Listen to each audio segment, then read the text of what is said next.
Police Misconduct, Metropolitan State Hospital, Part 3. You can see from my title, Police with No Guns, because these are the only police officers that weren't allowed to carry guns on duty. And I'm gonna talk more about what happened to me over there, the mistreatment that I got. I'm ex-police probationary officers over there. These guys used to have the practice of having the police officers work before the academy. The reason for that, in my opinion, I was there, is because they want to haze the officers. I was hazed. There's also a lot of racism going on there. I mean, I was at the control room one time, and this one guy would just make fun of the patient with a disabled patient, mentally disabled patient, with a name that sound like, in his opinion, fuck so low, fuck so high. And I was there, me being Asian also, was very offended by that. I'm going to talk more about that, what happened when I entered the academy. But for now, what ended up happening? Well, after I filed for workers' compensation, they started retaliating against me. Started writing me up for anything. One of the things that I got written up for was when I brought my friend. I was off duty using my own vehicle, and I was made to do a memo saying that one of the reasons why they said I shouldn't do that was I violated the ride along policy. These two lieutenants agreed that I violated the ride along policy. Well, I talked to another high ranking officer, and according to him, that unless I use the police vehicle, I did not violate the ride along policy. Again, that's another evidence that this guy's lied to me. When they write you up, they will lie to you they write you up just to hate you. That's what it is. Everybody's joking around there, you know, police. If you've ever been in police briefing room or outside, the jokes violate the equal employment, EEO policy, equal employment opportunity policy. I joked around one time that to one of the officers that, oh, you're in trouble because he was gonna sign something that I already signed, and I got written up, and they tried to put on my write-ups that I was being derogatory and discriminatory, even though the guy is Asian and I'm Asian. And again, they're just writing up. This guy just write you up for just to haze you. And then I talked to the sergeant, the lieutenant, and the chief of police about all these write-ups and stuff. And then I talked to the police union because the write-ups wouldn't stop. It comes to a point that every time I would get written up every day. I mean, the other officers saw it, and they're like, you know, of course they were concerned about me. And then, of course, the good officers were like, oh, this is not right to treat somebody like this. He hasn't even been in the academy. He's new. So why is he getting written up all the time? So I talked to my police union. Before I talked to my police union, I talked to the manager about they're retaliating against me. I talked to the secretary or the person in front, and she said the manager is not there. So it seems to me the manager is hiding because I'm complaining about retaliation after filing for workers' comp. So finally I talked to my police union, and my police union talked to the chief. But again, he didn't put it in writing to protect the state. He talked to the chief, and they agreed that the write-ups were, I'm going to start new, that they were going to get rid of the write-ups. So they let me alone for a little while. Then I went to the academy. And then let me just say something. In the academy, actually I was doing really good. My first evaluation says I was exemplary respectful. And then I was at the barracks, and one of the training officer was there, and finally I got sick, and they were concerned about me getting sick because I was going to the restroom more than the other officers. And then there's one guy violated my HIPAA policy. This sergeant, these two training officers, one of them became a sergeant, I believe, and made me write the medicines that I was taking, and corrected it and made me write it again because I guess I didn't parenthesize the milligrams or whatever. Violated my HIPAA rights on that. What happened in the barracks? I complained to one of the visiting training officer that one of the Asian officer was getting bullied, and one of the things that they were saying about him, like a couple of Hispanic guys that were blasting their music really loud, that were making fun of him, saying that, oh, is it true that Asians have small dicks? And I didn't like that. I complained to one of the training officer, and this was going to be brought up to the chief of the academy. I believe it was his first year, class 028, I believe we were, and he didn't want it to get out in public. So what they did was, before I can even write that written complaint, was they planted things against me. They fabricated things against me. They used two of the weakest officers that blew out their knee. One of them I was very nice to. Both of them I was very nice to. I mean, I gave food to people, not just them, like to everybody else, people around me. And one of this officer, this one guy who was close to me in the barracks, who was right next to me on the barracks, he didn't have his watch, and I gave him my watch. Even the better watch, that I had two watch. I kept the cheap one and gave him the better one, just so he wouldn't get in trouble. And then he turned his back on me and agreed to fabricate things against me. Of course, very unethical, but that's how people are. Like, just warning you guys, don't trust anybody. I mean, it's hard to trust anybody. There's some people you could trust, but you never know what could happen. But anyways, they wanted to get rid of me. And even though I was doing really good in the academy, people thought I resigned. I never resigned. I never quit. Number one. People thought I didn't do good in the academy. Well, why don't you ask them what I got, the last test I got on the midterm. I mean, I got a really high grade, and they know I was about to finish the academy, but they didn't want me, so they fabricated things against me. That's what I didn't like. They could have talked to me about things that, maybe I wasn't like them, it wasn't a fit. They want people to be like them, or they're gonna get rid of you no matter what. They're gonna find a way to get rid of you. This is the kind of ethics they have. Those guys that are trying to apply for this job, it depends. You might get lucky. You have a better chance if you're Mexican, in my opinion. Because if you're not, you're less favored.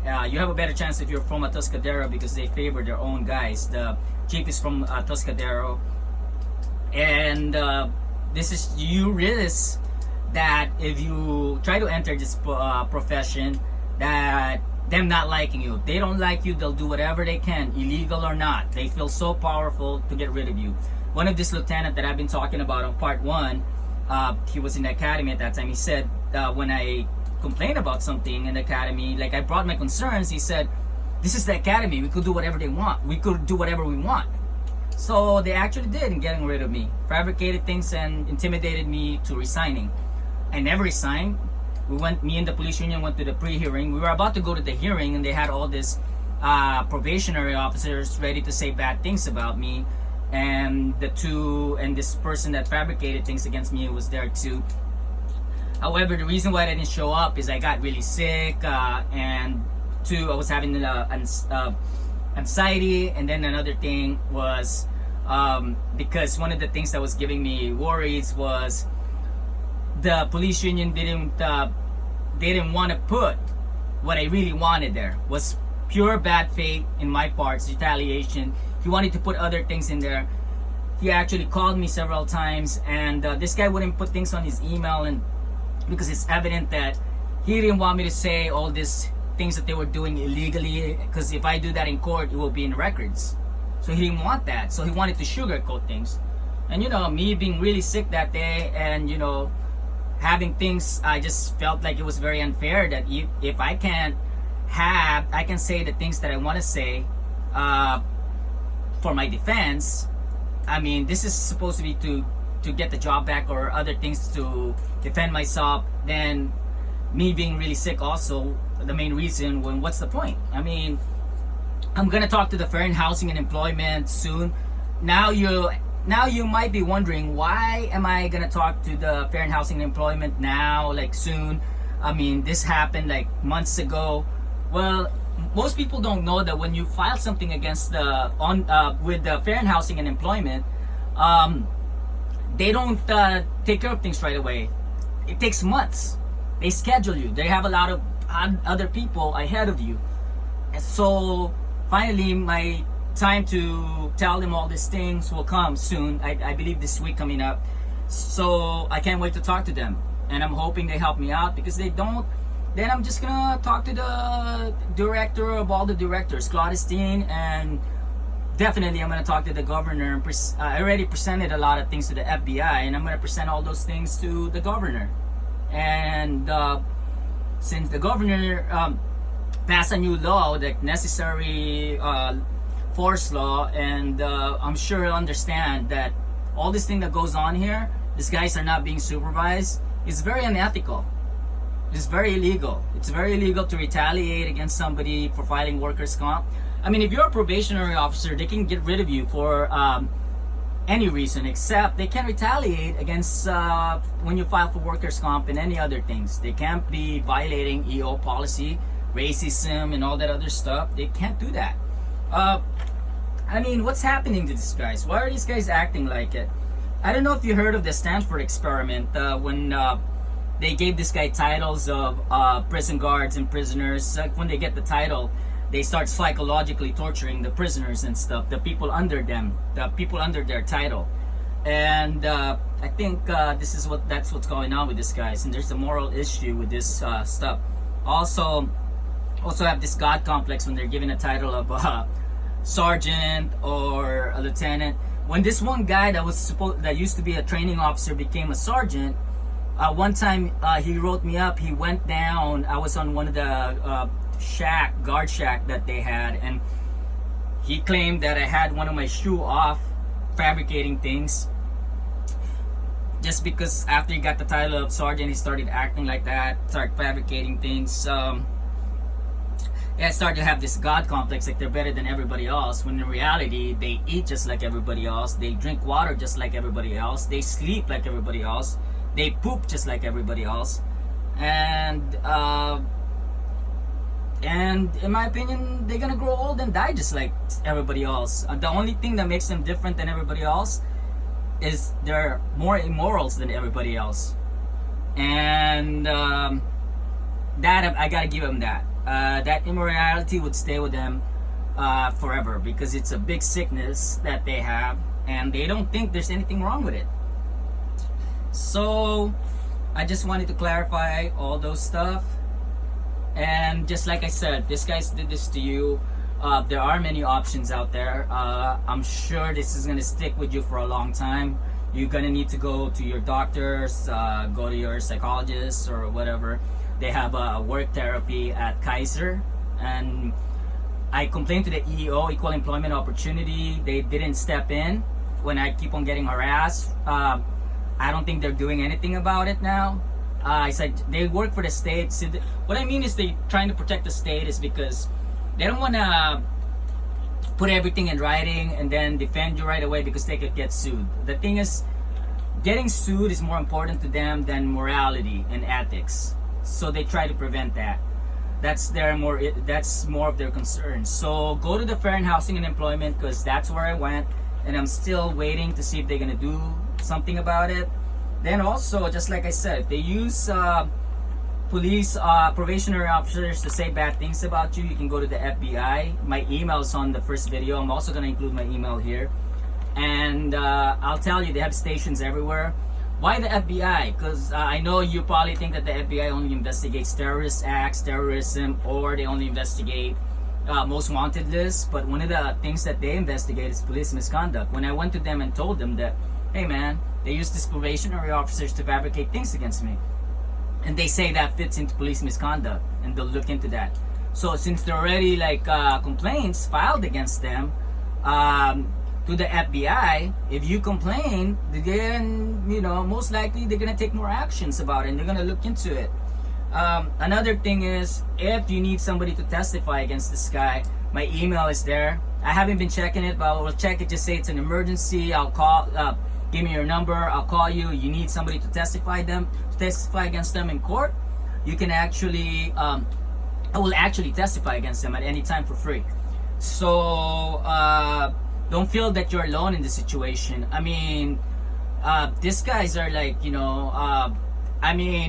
try to make up being behind LAPD, the lowest form of law enforcement in my opinion, based on my experience. They don't even let this guy carry with no guns. It's an open campus. You can go in there, watch the place. I mean, see how lazy these guys are. I mean, look, let me just show you something that just happened in the news 2 weeks ago. There's supposed to be police officers there, but look at this. This is on the news. Norwalk Hospital employees seen using rock to kill gopher in parking lot. Where are the police officers there? I mean, I had work close to this place, and I would patrol this area. I would go around, just see everything was safe. Supposedly they have more police officers now, and they can't prevent the killing of an animal, a gopher. This is on YouTube, KCAL 9. I mean, if they can't even see somebody killing an animal, what if it's a human being right there? That's a big concern. I mean, the government, the California governor, the state's paying for these guys, and I mean, what's going on here? How come, where are the police officers during this time? Another thing that I wanted to bring up was, look, a lot of these guys, they don't supervise them, and look at this. DSH Police Academy and Crowd's credit, look at this video and look at this guy's comment. Easy Does It commented, can somebody please cover the story in San Luis Obispo County where the police chief left their gun in a bathroom and they are now calling it a stolen weapon rather than holding the officer accountable for losing the weapon simply because it is the police chief. Please share the story so it gets investigated. Come on, man. Somebody gotta investigate this guy. Come on. This is the police chief on an inky-dinky, unpost certified police academy, and nobody's looking into it. I mean, look, this is the same police academy where they had this training cadre got accused of harassment when he told one of the female officer that it seems like, why do you have your hands like that? It seems like you're holding my, you know what? And then he got in trouble for harassment for that. And guess what? When I was there, he was still back training, mainly because he's from Atuscadero and the chief is from Atuscadero. So they got all this special treatment with them. And they're not concerned. Nobody's concerned about that. I mean, this is not the smartest police officers around. I mean, they do a lot of questionable things. And I also heard that this in the academy, the chief of police academy said he had an officer using his uniform going drive-through to In-N-Out to get a discount, because supposedly police, if you're a police, you have your police uniform, you get a discount in In-N-Out. And I don't know what happened to him. I bet he was let back in the force. It's just ridiculous. They get to do this stuff, just like I said in the first video, beating on patients several times, being investigated, then being back into work several times. Come on now. Just like I said, I mean, not the most brilliant guys and stuff. And so, like, these guys do stuff against you, you feel helpless. I mean, you don't have to resign. I mean, they try to bully you from resigning. A lot of people have been resigning and doing this stuff. Fight back. I mean, sue these guys and file a lawsuit against these guys, and you're not gonna be alone. Just like I said, there's ways to fight back. You got me to testify on your behalf. I mean, it's not right that they get to do all these things. I mean, come on, man. Just because they're angry about being the lowest form of police and not having to carry guns on duty, and look, they don't even get respect from their own government or state. Here's another example. Let me give you. Look at this. Retired at Atuscadero State Hospital officer was denied a concealed carry permit. Now he's suing the state. Not even the state gives him respect. If the state even believed their equivalent of LAPD or sheriff, they would let him carry a concealed weapon after they retire. This guy didn't even let him carry a concealed carry permit. Goodness gracious. I mean, come on, man. You don't have to be afraid of these guys. I mean, these guys would make you think that they're way better than you by harassing you, hazing you, treating you, dehumanizing you, and stuff like that. And you don't have to take that from these guys, you know. Get some help. You get some help.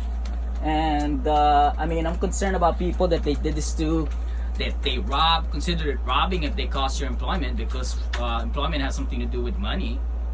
I mean, this guy's also like, from my second video, I said like, One guy emailed me about this one officer that they harassed so much that he ended up losing his job and ended up committing suicide. I mean, to me, that's murder. It's just not right.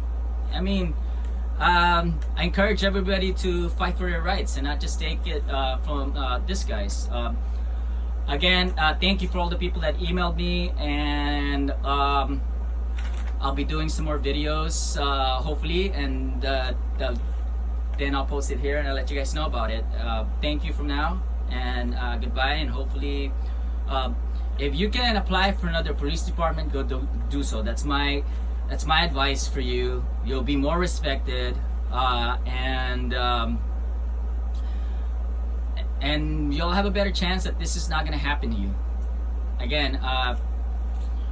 Just like keep in mind about what I said about everything, and if you're getting bullied by these guys, I mean, there's ways to fight these guys. All right, thank you.